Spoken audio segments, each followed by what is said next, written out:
guys welcome to my new blog हजुरहरू सन्चै हुनुहुन्छ होला अनि एकदम म पनि सन्चै आरामै छु आज चाहिँ मेरो फर्स्ट ब्लग हो अब चाहिँ हामी रुममा जाँदैछौँ यो चाहिँ हामी काम गर्ने ठाउँ हो हेर्नुहोस् गाइज अघि हेर्नु भिडियो बनाउने बेला मेरो कुर्तै च्यात्यो भने क्या कुर्ता च्यात्यो हेर्नु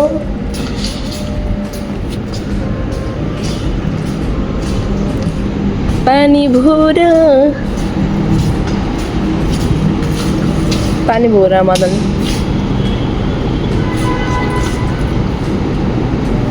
चिसो